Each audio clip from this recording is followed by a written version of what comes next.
आणि आता पाहूयात सविस्तर विशेष। केंद्रीय गृहमंत्री अमित शहांचं मिशन महाराष्ट्र सुरू झालेलं आहे। आगामी महापालिका निवडणुका आणि पुढील वर्षी होणाऱ्या लोकसभा विधानसभा निवडणुकांसाठी अमित शहांचं प्लॅनिंग सुरू झालेलं आहे।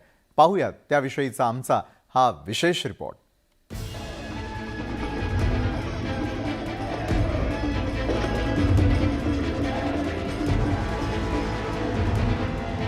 केंद्रीय गृहमंत्री अमित शहांनी नागपूर, पुणे आणि कोल्हापूरचा दौरा करून आगामी काळातल्या राजकीय घडामोडींचा ट्रेलरच दाखवून दिला। महाराष्ट्रात लोकसभेच्या 48 जागा आहेत, त्यातल्या 45 जागा जिंकण्याचं उद्दिष्ट भाजपनं ठेवलंय, तर विधानसभेच्या 288 पैकी 150 जागांवर भाजपचा झेंडा फडकवण्यासाठी पक्षानं प्लॅनिंग केलंय। हे सगळं प्लॅनिंग प्रत्यक्षात उतरवण्याच्या कामात अमित शहा निष्णात आहेत। 2014 पासून त्यांनी भाजपला देशभरात अनेक विजय मिळवून दिले आहेत। आता मिशन महाराष्ट्र पुन्हा यशस्वी करण्यासाठीची पावलं टाकली जात आहेत। देश आणि राज्यातली कोणतीही निवडणूक कार्यकर्त्यांच्या जोरावर लढवली जाते। कार्यकर्त्यांनी चांगल्या प्रकारे मेहनत केली तरच पक्षाचा विजय होतो। मात्र त्यासाठी कार्यकर्त्यांना प्रोत्साहित करावं लागतं, त्यांना रोडमॅप द्यावा, कशा प्रकारे मतदारांपुढे जायचं याचं मार्गदर्शन करावं लागतं। हे सगळं प्लॅनिंग करण्यात आणि कार्यकर्त्यांना चार्ज करण्यात अमित शहा यांची कुणीही बरोबरी करू शकत नाही। तो हमारे सामने एक लक्ष्य है, इस देश को हर क्षेत्र के अंदर सर्वप्रथम करना, दुनिया में सर्वप्रथम करना। वो लक्ष्य की परिपूर्ति के लिए हम राजनीति में आए हैं। किसी की तरह सत्ता प्राप्त करने के लिए पिताजी के सिद्धांतों, पार्टी के सिद्धांतों और पार्टी के कार्यकर्ता को धोखा देकर मुख्यमंत्री बनने के लिए हम नहीं आए। हम भारत माता को परम वैभव पर ले जाने के लक्ष्य के लिए आए। मुंबई महापालिकेसह राज्यातील इतर महापालिकांच्या निवडणुका कधीही जाहीर होऊ शकतात, तर 2024 हे वर्षच निवडणुकांचं वर्ष आहे। त्यासाठी अमित शहांनी मिशन महाराष्ट्राला गती दिल्याचं स्पष्ट होत आहे।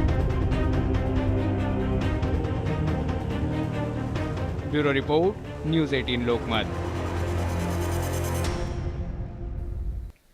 केंद्रीय गृहमंत्री अमित शहांनी 2 दिवसांच्या पुणे दौऱ्यामध्ये कार्यकर्त्यांना चार्ज केलं। दौऱ्यामध्ये अमित शहांनी कसबा पोटनिवडणुकीचा थेट उघडपणे प्रचार केला नाही, मात्र दौऱ्यामधील भेटीगाठींवरून त्यांनी कसब्यामध्ये लक्ष घातल्याचं नक्कीच दिसतंय। शहांचा दौरा, कार्यकर्ते चार्ज, 2 दिवसात 6 कार्यक्रम, स्थानिक मुद्द्यांवरून हिंदुत्वाकडे कल। पुण्यात कसब्याची पोटनिवडणूक लागलेली असतानाच अमित शहांचा पुणे दौरा पार पडला। या दौऱ्यात अमित शहांनी थेटपणे प्रचारात सहभाग घेतला नाही, तर दुसरीकडे महाशिवरात्रीचा मुहूर्त साधत कसब्यातल्याच ओंकारेश्वराचं दर्शन घेतलं। त्यावेळी उपस्थितांना हात उंचावून प्रतिसाद दिला। यावेळी गर्दीतून जय श्रीरामच्या घोषणा दुमदुमल्या। तिथंच खऱ्या अर्थानं पोटनिवडणूक हिंदुत्वाकडे झुकली। त्याआधी मोदी ॲट 20 या पुस्तकाचं प्रकाशन करून कार्यकर्त्यांना निवडणुकीसाठी योग्य संदेश देण्यात आला। जीवन ही एक ऐसा संदेश है जो आज भी कश्मीर से कन्याकुमारी और द्वारका से कलकत्ते तक, गंगा सागर तक सभी लोगों को प्रेरणा देता है, सभी लोगों को प्रेरित करता है। अमित शहांनी कसब्यातील पक्षाचे उमेदवार हेमंत रासणे आणि तिकीट न मिळालेल्या टिळक फॅमिलीला बोलावून त्यांच्यासोबत संवाद साधला। त्यांनी टिळक कुटुंबियांची भेट घेतली, यात सांत्वन केलं, ताईंच्या प्रकृतीची चौकशी केली, कोणते उपचार सुरू होते याची माहिती घेतली आणि जशी आमची भेट घेतली तशी जगताप कुटुंबियांची त्यांनी भेट घेतली। त्यामुळे या भेटीला राजकीय असं स्वरूप अजिबात नाही। अमित शहांसोबतच्या भेटीत राजकीय चर्चा झाल्याचं शैलेश टिळक कितीही नाकारत असले तरी ते तिकीट न मिळाल्यानं नाराज झाले होते, हे जगजाहीर आहे। एकंदरीतच दौऱ्यात अमित शहांनी थेट प्रचार केला नसला तरी पक्षाची यंत्रणा जोरदारपणे कामाला लागली आहे। व्हिडिओ जर्नलिस्ट सचिनसह चंद्रकांत पुंदे, न्यूज 18 लोकमत, पुणे। केंद्रीय निवडणूक आयोगाच्या निर्णयाविरोधात ठाकरे गटाकडून सोमवारी सर्वोच्च न्यायालयामध्ये याचिका दाखल केली जाणार आहे. पण त्याआधीच आता शिंदेंच्या शिवसेनेनं शनिवारीच कॅवेट दाखल केलेला आहे आणि त्यामुळे ठाकरे तयारी करत असतानाच पुन्हा एकदा शिंदेंनी त्याआधीच कृती करत ठाकरेंना शह दिल्याचं समोर आलंय. ठाकरेंची घोषणा, शिंदेंची थेट कृती. ठाकरेंच्या याचिकेआधीच शिंदेंचं कॅवेट. शिवसेनेबाबत एकतर्फी आदेश नको. शिंदेंच्या खेळीनं पुन्हा ठाकरेंची कोंडी.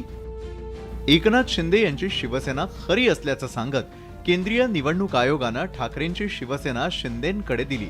शिवसेना आणि पक्षचिन्ह धनुष्यबाणही शिंदेंच्या ताब्यात गेल्यानं उद्धव ठाकरेंनी शुक्रवारी तत्काळ पत्रकार परिषद घेत निवडणूक आयोगाच्या निर्णयावर आक्षेप घेतला.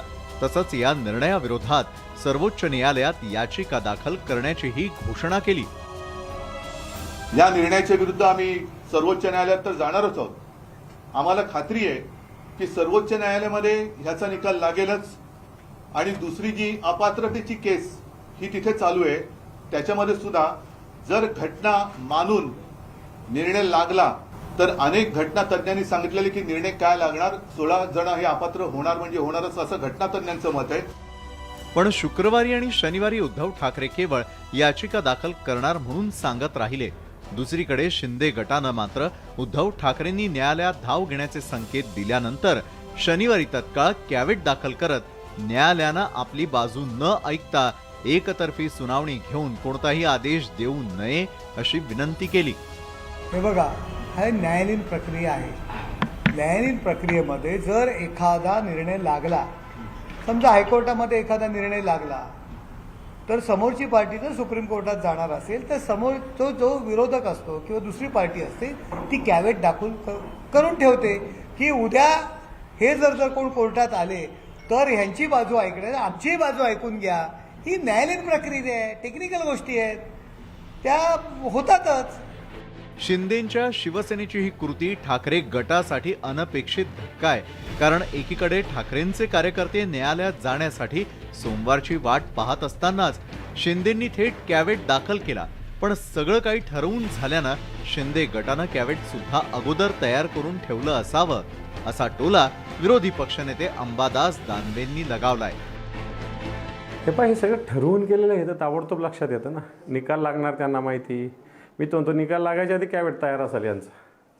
कारण हे सगळं ठरलेलं प्रक्रिया दिसते, ठरवून केलेलं दिसतं.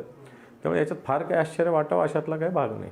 कॅवेट दाखल केलं तरी त्याच्यात काही फार कायदेशीर वेगळं होईल अशातला काही भाग नाही आहे. ही कायदेशीर प्रक्रिया शिवसेनेच्या पद्धतीनं कायदेशीर याच्यात लढेल. एकंदरीतच शिंदेंच्या शिवसेनेनं कॅवेट दाखल करत पुन्हा एकदा गतिमान कृती केली आहे. एकनाथ शिंदे मुख्यमंत्रीपदी विराजमान झाल्यापासून वेगवान निर्णय घेतात. आता शिवसेना पक्षही शिंदेंच्या ताब्यात आल्यानंतर ते ठाकरेंच्या प्रत्येक कृतीला शह देण्यासाठी सज्ज झाल्याचं दिसतंय. त्यामुळे आता शिवसेना पक्षाचे प्रमुख बनलेल्या एकनाथ शिंदेंना रोखण्यासाठी उद्धव ठाकरे काय रणनीती आखतात, सर्वोच्च न्यायालयात काय घडतं हे पाहणं महत्त्वाचं ठरणार आहे. Bureau report, news 18 Lokmat. पक्षाला सावरण्यासाठी उद्धव ठाकरेंनी प्रयत्न सुरू केलेले आहेत. कोकणातल्या बालेकिल्ल्याची तटबंदी मजबूत करण्यासाठी खासदार, आमदार आणि पदाधिकाऱ्यांची बैठक बोलावण्यात आलेली होती. तर उद्धव ठाकरेंमुळेच पक्षावरती वाईट परिस्थिती ओढावल्याची टीका विरोधकांनी केली आहे.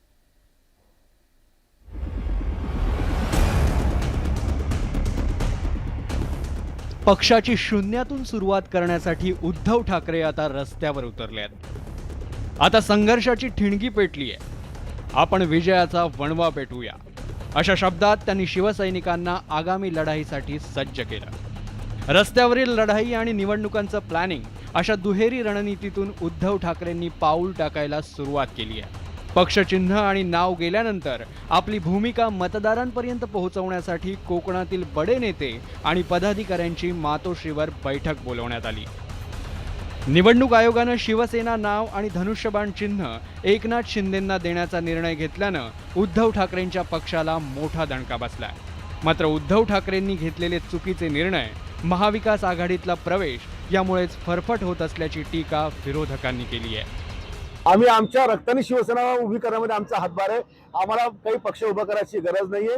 आता तुम्ही तो विचार करा की तुम्हाला कोणता पक्ष स्थापन करायचा आहे, कारण तुम्ही काँग्रेस आणि राष्ट्रवादीमध्ये जाऊन शिवसेना मातीत घातलेली आहे. आणि हा संजय राऊत तर तुम्हाला सांगतो की 100% ती मातोश्री फिटवली राहत. त्यांनी जर 2019 मध्ये BJP सोबत युती केली असती तर एवढी त्यांच्यावर कठीण परिस्थिती आली नसती. त्यामुळं त्यांच्या चुकीमुळं मला वाटतं की ही त्यांच्यावर वेळ आलेली आहे. विरोधकांनी केलेल्या टीकेला ठाकरे गटाकडून जशास तसं उत्तर देण्यात आलंय. शिवसेनेची जी हाल आहे त्यासाठी संजय राऊत आणि स्वतः उद्धव ठाकरेच कारणीभूत आहेत. वाटतं त्यांनी त्यांचा रिपाई सांभाळा, कुठं आहे, कसा आहे, कोणाच्या दावणीला बांधलेला आहे, तेवढं त्यांनी आधी बघावं. शिवसेना ठाकरे गटाची नव्यानं बांधणी करून पक्ष मजबूत करण्याचं मोठं आव्हान उद्धव ठाकरेंसमोर निर्माण झालंय. पहिल्या आणि दुसऱ्या फळीतले नेते एकनाथ शिंदेंसोबत आहेत. उद्धव ठाकरेंसोबत मोठे नेते नाहीत. दुसरीकडे मुंबई महापालिकेसह राज्यातील इतर महापालिकांच्या निवडणुका कधीही जाहीर होऊ शकतात. लोकसभा निवडणुकाही वर्षभरावर आल्या. एकंदरीतच या ऐतिहासिक संकटावर उद्धव ठाकरे कशा प्रकारे मात करतात यावरच त्यांची पुढची वाटचाल अवलंबून असणार आहे. Bureau report, news 18 Lokmat. खासदार संजय राऊत यांनी निवडणूक आयोगाच्या निर्णयानंतर गंभीर आरोप केलेले आहेत. पक्षाचं नाव आणि चिन्ह विकत घेण्यासाठी 2000 कोटींची डील झाल्याचा बॉम्ब संजय राऊतांनी टाकला. तर संजय राऊत कॅशियर आहेत का असा पलटवार आमदार सदा सरवणकर यांनी केलेला आहे. अरे भगवे आमुचे रक्त तळपतो तप्त हिंदवी बाणा, जात गोत्र आणि धर्म आमुचा शिवसेना शिवसेना शिवसेना.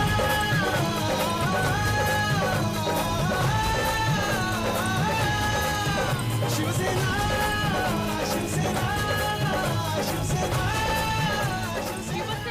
आणि शिवसेना ठाकरे गटातला संघर्ष थांबण्याचं नाव घेताना दिसत नाही.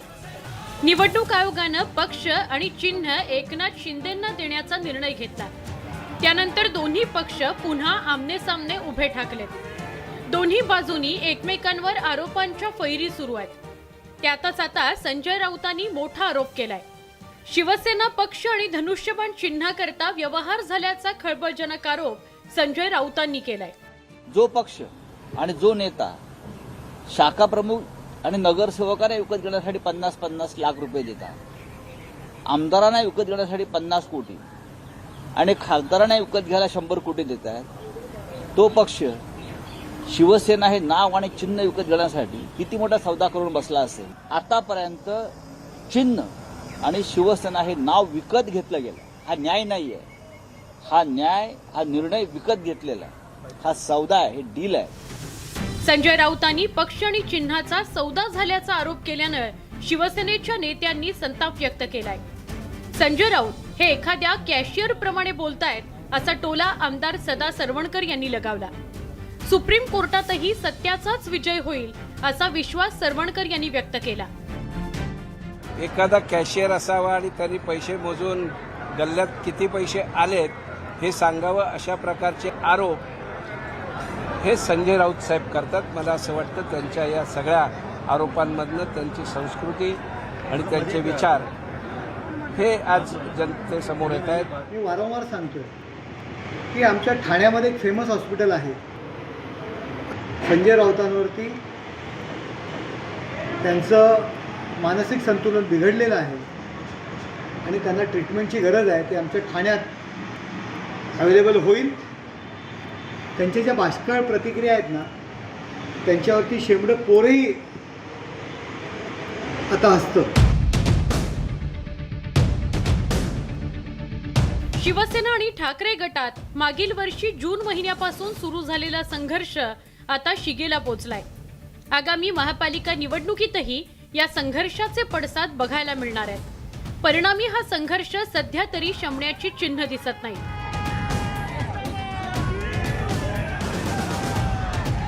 Bureau report, news 18 Lokmat. MNS अध्यक्ष राज ठाकरेंची भाषणं प्रचंड लोकप्रिय आहेत.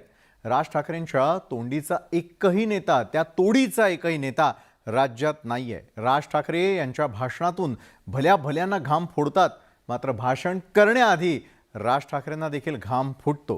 पाहूयात राज ठाकरेंनी विद्यार्थ्यांशी साधलेल्या संवादाचा हा विशेष रिपोर्ट.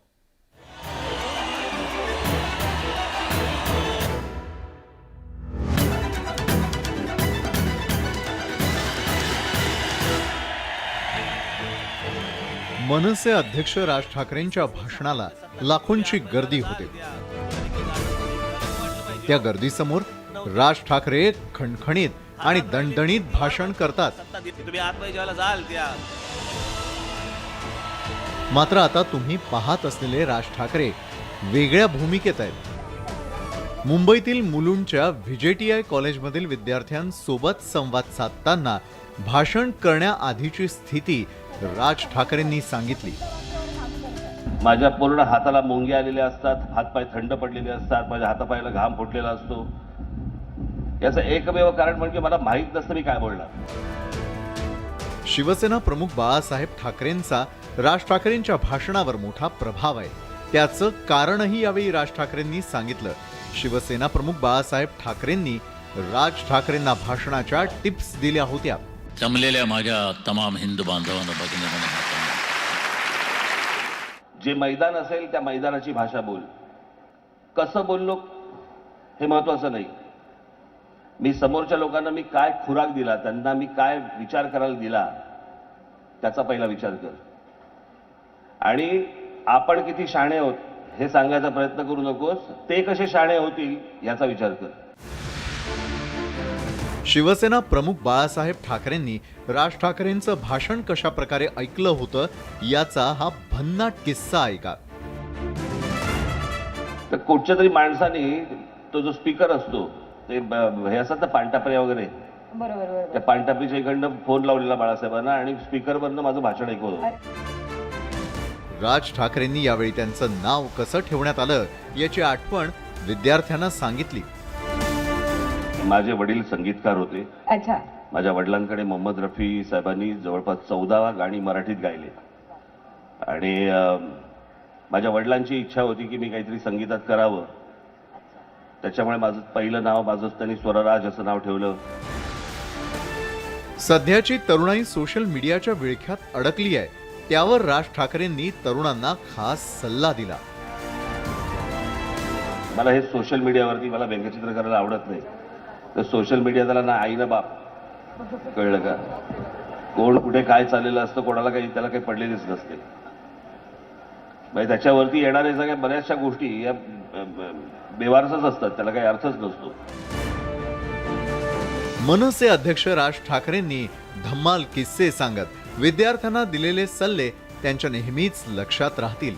एकंदरीतच जाहीर सभा जिंकणाऱ्या राज ठाकरेंनी पुन्हा एकदा तरुणाईची मनही जिंकली. Bureau report, news 18 Lokmat. तर आजच्या न्यूज 18 लोकमत विशेषमध्ये वेळ झाली. इथंच थांबण्याची ताज्या घडामोडींसाठी पाहायला विसरू नका न्यूज 18 लोकमत.